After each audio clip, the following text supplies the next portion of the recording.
دنیا بھٹی ہے، اس میں اللہ تعالیٰ خالص کرنا چاہتا ہے کہ بھئی تم میری ملاقات کی خالص ہو جاؤ میری ملاقات کے لیے، اور میل کچیل دور کر لو اپنا۔ پھر ایک بہت پیاری وہ یعنی مضمون ہے کہ قد افلح من تزکا، جو پاک ہو گیا وہ کامیاب ہو گیا۔ اللہ اکبر اللہ اکبر اللہ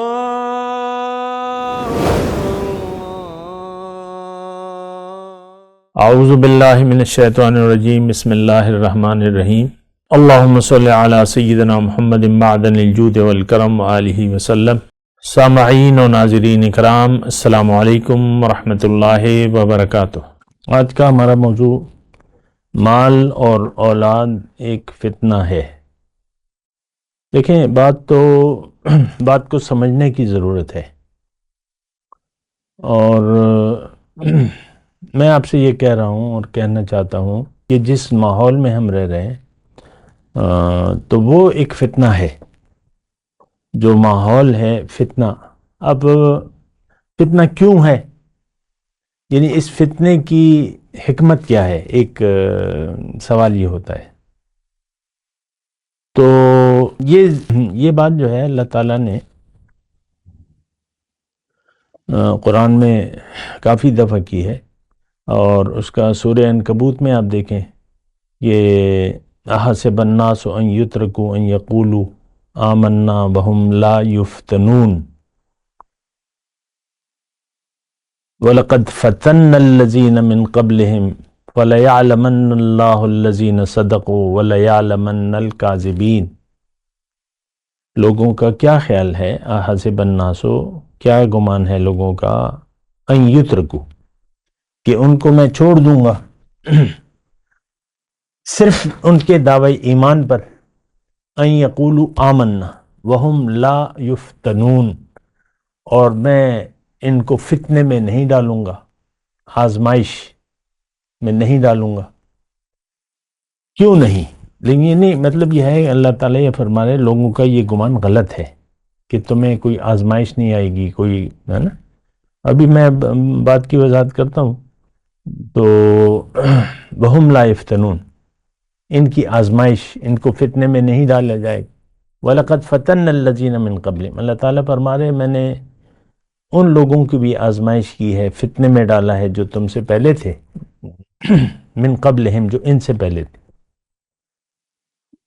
فَلَيَعْلَمَنَّ اللَّهُ الَّذِينَ صَدَقُوا وَلَيَعْلَمَنَّ الْكَاذِبِينَ، پھر اللہ تعالیٰ نے لوگوں کو دکھا دیا کہ جو لوگ اپنے دعوی ایمان میں سچے تھے اور جو جھوٹے تھے۔ تو اصل میں دیکھیں، آزمائش میں پتہ چلتا ہے، آزمائش کا وقت آتا ہے تو پھر پتہ چلتا ہے کہ کون کتنے پانی میں ہے۔ یہ وہ امتحان کے وقت پتہ چلتا ہے۔ جیسے کہ عام طور پہ ہم جو زندگی گزارتے ہیں، کوئی امتحان، ایک بھائی پہ امتحان آتا ہے، یا خاندان کا ایک فرد جو ہے وہ گھاٹے میں چلا جاتا ہے یا نقصان میں، تو دیگر خاندان کے لوگ اس سے منہ موڑ لیتے ہیں، گھاس نہیں ڈالتے، اس کی مدد نہیں کرتے وغیرہ، کہ بھئی میرے تو اپنے بھائی بھی میری مدد نہیں کر رہے۔ تو وہ پشتوں میں ایک وہ ہے نا، کل کل دغمون باران خی سوئی بیا پل پردے پکے پتہ ہو لگی۔ تو اسی طرح خیر، ہم تو جو کچھ بھی کریں، لیکن اصل بات تو دنیا ہے، اور دنیا کا ایک فتنہ ہے، اور دنیا جو ہمارا آج کا موضوع ہے وہ مال اور اولاد جو ہے ایک فتنہ ہے۔ اچھا، فتنہ جو بنیادی طور پہ ہے وہ عربی کا لفظ ہے، اور اس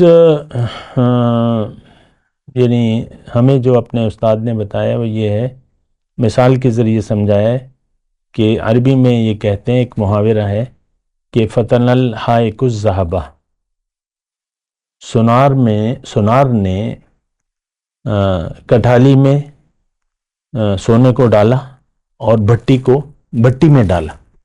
بھٹی ہوتی ہے نا، زیورات کو پلگا کے اس کا میل کچیل نکالا جاتا ہے۔ تو یہ دراصل وہ ہے، میل کچیل دور کرنا، کسی چیز کو خالص کرنا، کسی چیز کو خالص کرنا. بھٹی، دنیا بھٹی ہے، اس میں اللہ تعالیٰ خالص کرنا چاہتا ہے کہ بھئی تم میری ملاقات کی خالص ہو جاؤ میری ملاقات کے لیے، اور میل کچیل دور کر لو اپنا. پھر ایک بہت پیاری وہ یعنی مضمون ہے کہ قد افلح من تزکا، جو پاک ہو گیا وہ کامیاب ہو گیا. آزمائش کی بھٹی میں جو ڈل کے پاک ہو گیا، قد افلح من زکاہا، جو پاک ہو گیا وہ کامیاب ہو گیا. قد خاب من دساہا، جو اس نے آلودہ چھوڑ دیا اپنے آپ کو دنیا کے میل کچیل میں تو وہ تباہ ہو گیا. تو معنی تقریباً واضح ہے. انسان سونا ہے لیکن خام ہے. جیسے کہ دیکھیں پیٹرول نکلتا ہے نا زمین سے تو وہ خام ہوتا ہے، اور وہ مٹی جو بھی یہ سیال کوئی مادہ ہوتا ہے، پھر اس کے لیے فیکٹریاں لگتی ہیں اور کچھ جو بھی پروسیس ہوتا ہے تو اس کو خالص کر لیا جاتا ہے، پھر وہ استعمال ہوتا ہے. اسی طرح خام سونے کے تو زیورات بن نہیں سکتے، اور خام لکڑی بھی کسی کام کی نہیں ہے جب تک اس کو رندے سے رندہ نہ کیا جائے، کاٹا نہ جائے، اس کی صفائی نہ کی جائے. ہر چیز میں ایسے ہی ہے. مکان بن گیا اور تو اس کا پھر پلستر ہے اور صفائی ہے اور رنگ و روغن ہے، تو اس طرح نا، تو اسی طرح یہ بڑا یعنی عام سا لفظ ہے. تو بہرحال اس کا جو بنیادی مقصد ہے کہ انسان کندن بن جائے. کندن کا ایک اور لفظ ہے، وہ کہتے ہیں نا میرے خیال سے اس کے لیے کوئی خاص لفظ ہے ابھی مجھے یاد نہیں آ رہا، وہ کہتے ہیں جو اس سے لگ جائے وہ بھی سونا بن جاتا ہے. سنگ پارس، ہاں سنگ پارس کہہ لے. تو اسی طرح بالکل یہ صحیح لفظ ہے سنگ پارس، کہ اب نبی جو ہے وہ سنگ پارس ہے، اس سے جو جڑ گیا وہ بس وہ بھی سونا بن گیا. یا اسی طرح اللہ والے ہیں، ان سے کوئی جڑ گیا وہ بھی سنگ پارس بن جائے گا. بعض لوگ تو نہیں مانتے، اولیاء اللہ کو نہیں مانتے، وہ ایک الگ مسئلہ ہے، ہم اس کے بارے میں نہیں جانتے. مال اور اولاد کی بات ہے. دیکھیں دنیا کی حقیقت کو جاننا چاہیے، اور دنیا میں ہمارا یہ اصول ہے کہ کوئی بھی آپ مشین لیں تو اس کی آپ مقصد کو جانیں گے، اس کا طریقہ استعمال، اس کو استعمال کیا فائدہ دے گی اور استعمال کیسے ہوگا. ہم کوئی بھی الیکٹرانک مشین ہے جو آپ کو نہیں معلوم کیا فائدہ ہے تو آپ دکاندار سے پوچھتے ہیں بھئی فائدہ کیا ہے اس کا. بڑی مہنگی ہے لیکن لکھا ہے کہ اس کا بہت بڑا فائدہ ہے، تو بتاؤ بہت بڑا فائدہ کیا ہے اور اس کا استعمال کیا ہوگا، کیونکہ وہ تھوڑا سا کمپلیکیٹڈ ہے. تو استعمال، اسی طرح انسان دنیا میں آیا ہے تو دنیا میں اللہ تعالیٰ نے اسے بہت بڑا فائدہ دینے کے لیے یا اس کی کوشش کے لیے دنیا میں بھجوایا ہے. اجر عظیم، فوز العظیم، ذالک هو الفوز العظیم، بہت بڑا فائدہ. ہمیں تو یقین نہیں ہے، وہ ایک الگ مسئلہ ہے، لیکن فوز العظیم کہا ہے اللہ تعالیٰ، اجر عظیم. اور اگر وہ فائدہ نہیں حاصل کیا تو عذاب علیم. آپ نے زندگی کو ضائع کر دیا تو پھر عذاب علیم ہے.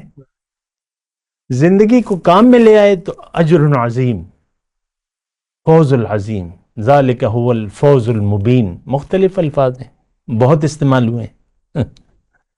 یا تو دردناک عذاب ہے، عذاب شدید، قرآن کی آیت ہے وَفِي الْآخِرَةِ عَذَابٌ شَدِيدٌ وَمَغْفِرَةٌ مِّنَ اللَّهِ. آخرت میں جب ہم جائیں گے یا تو شدید عذاب ہوگا یا اللہ بخش دے گا، جاؤ مزے کرو. تو مال اور اولاد ایک فتنہ ہے. اور دیکھیں میں آپ کو یہ کہنے کی کوشش کر رہا ہوں کہ زندگی کو اگر آپ سمجھ لیں تو زندگی آسان ہو جائے گی. سمجھ لیں تو پھر آسان ہو جائے گی. جیسا کہ دیکھیں اوزار ہے تو اس کو اگر آپ سمجھ لیں، اوزار کو، اس کا استعمال طریقہ جان لیں تو کام پہ ٹھیک ہوگا.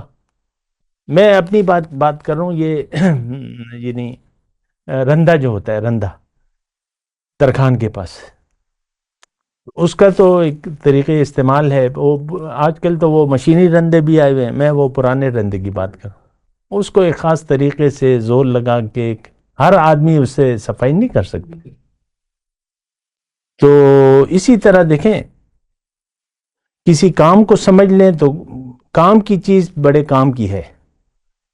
زندگی بڑی قیمتی ہے، اس سے بہت بڑا فائدہ آپ استعمال کر سکتے ہیں، اور اگر اس کو سمجھے نہیں تو بہت بڑا نقصان ہو جائے گا. یہ سلنڈر ہے مثال کے طور پہ، تو اس کا چولہا اگر آپ سمجھے نہیں تو ہو سکتا ہے کسی وقت آپ کا چولہا کھلا رہ جائے، گیس جمع ہوتی رہے تو دھماکہ ہو سکتا ہے، جان بھی ضائع ہو سکتی ہے. ہوتی ہیں، گیس نے دھماکے کیا. تو سمجھنا ضروری ہے زندگی کو کہ زندگی ہے کیا. سمجھ لیں تو ایک تو زندگی آسان ہو جائے گی، پریشان نہیں ہوں گے آپ، کیونکہ ہے تو فتنہ، مال اور اولاد فتنہ تو ہے. سمجھ لیں تو پھر آپ پریشان نہیں ہوں گے، اور اس کو کہیں گے، آپ جو بھی حالات ہیں اس کو کہیں گے کہ ہاں ٹھیک ہے، انا للہ و انا الیہ راجعون. کوئی بات نہیں، یہ فتنہ ہے، تکلیف آئی ہے، جو بھی ہے، جانا کہاں ہے؟ ہم اللہ کے ہیں، اللہ کے پاس واپس جائیں گے. بعض اوقات ہوتا ہے نا زندگی میں انسان پریشان، یار یہ کب ہوگا، کب حالات سدھریں گے، کیا ہوگا، مختلف تنگ آ جاتا ہے. بعض وقت زندگی سے انسان تنگ آ جاتا ہے. بعض بیمار لوگ ہوتے ہیں، یا اللہ اٹھا لے. اب تم اللہ سے کیوں لڑ رہے ہو؟ اللہ سے لڑ کیوں رہے ہو؟ اللہ کی رضا پہ راضی رہو، تمہارے لیے اجر ہے، صبر کرو. بات کرتے ہیں ایک وقفے کے بعد. وآخر دعوانا ان الحمد للہ رب العالمین. السلام علیکم ورحمۃ اللہ وبرکاتہ. مولایا صلی وسلم دائما ابدا علی حبیبک خیر الخلق کلہم.